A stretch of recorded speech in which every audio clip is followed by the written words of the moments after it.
Hi and welcome to Exhibit J.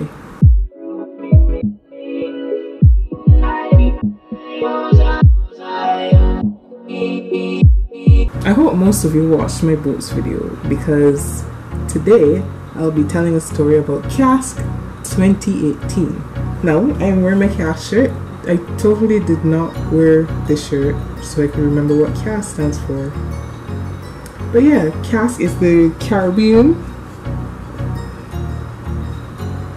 Award Sub-Regional Council. I explained a bit about that in the boats video, so I'm not going to go into what exactly, where it was, how long it lasted and stuff. When I first went, it was only me and another participant, plus all the leaders who were on the first flight to the Bahamas.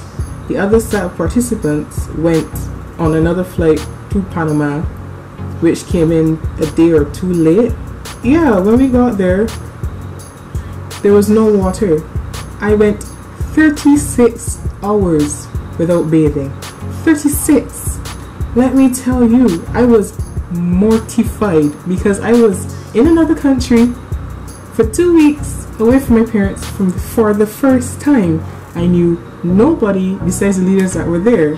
I mean, I was cool with the leaders, but I met two girls there. Shout out to Thalia and Elizabeth, call her Lizzie. I met the two of them, and it was really fun hanging out with them, and we both suffered together in our mustiness.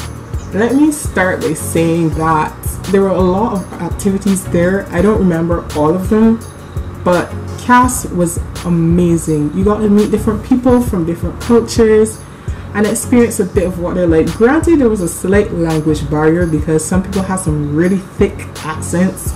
You could not distinguish what they were saying, especially if they spoke extremely fast. Everybody was unique in their own way. I got souvenirs like from different countries I probably have never been to, like Cayman.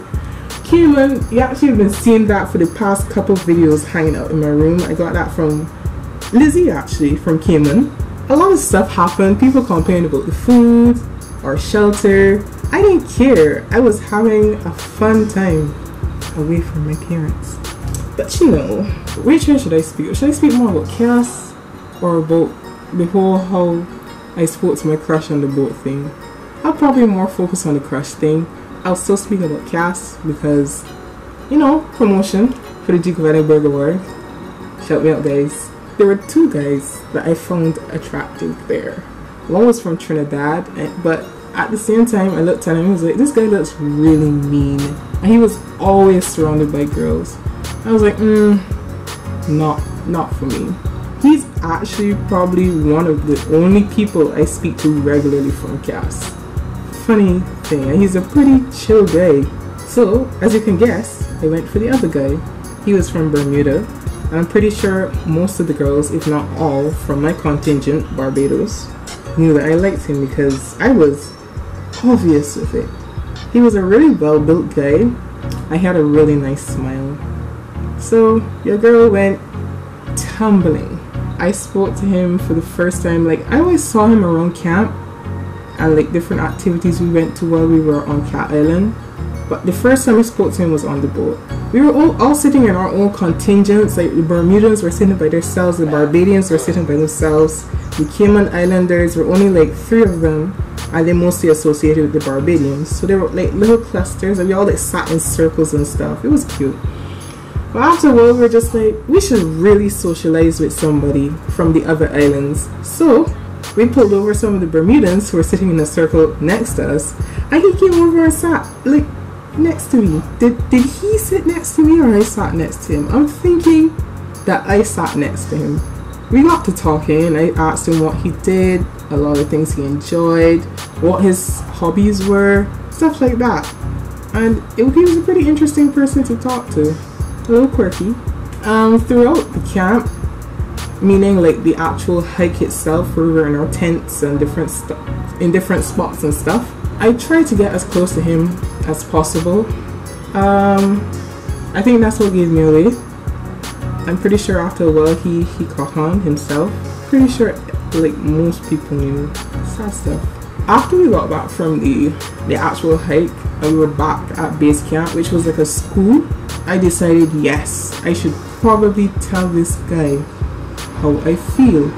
Like, this is the first time I mustered the courage to tell a guy how I felt. You know, the girl was pumped up, ready to go. The way how most Caribbean schools are structured, it's more like each level in school had a block. So there was a block of classrooms, and then there was like an outside walkway, kind of like a sidewalk for each, you know, each building. And the sidewalk led to each building. I was staying on one side, he was staying on the opposite side. So there was only one way we could congregate, because the guys weren't allowed to go over to the girls' side and the girls weren't allowed to go over to the guys' side. Of course, most times we disobeyed that, because, you know, we were social creatures. There was a time we were in the common area.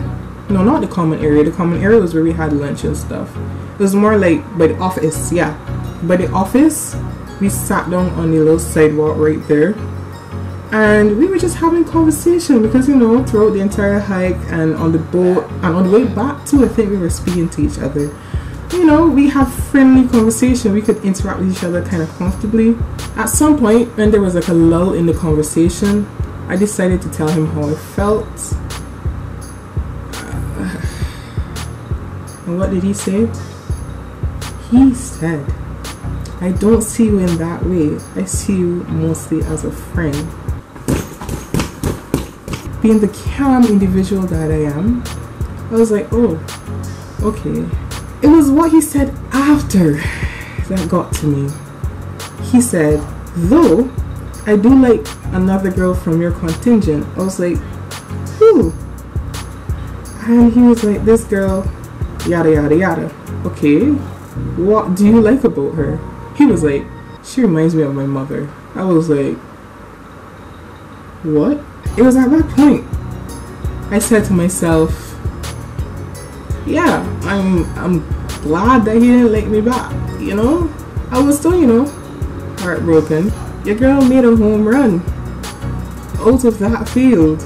By the time it was finished, I was very accepting of the fact that, yeah, things happened that way for a reason. We were still cool. We still spoke even after the whole C.A.S.C ended. Went to the festival, the Jonkanu festival, and other things, other cultural things that happened on the island, like little markets and stuff. We were even in the same community project. The community project is where we give back to the community of that island. So you either went to the mangrove or you went to a preservatory? Is that the word? I don't know. Oh, preservation center, where they have like different trees and plants. But for us, we got to see snakes. I held one actually, quite fun.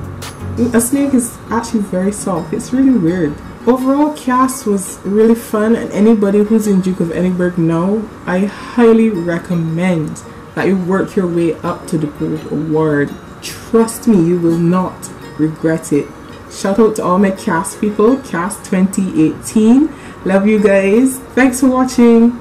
Bye. We had the top band. I used to play music with the drums.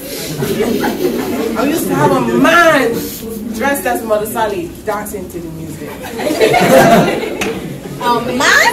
Yes, child.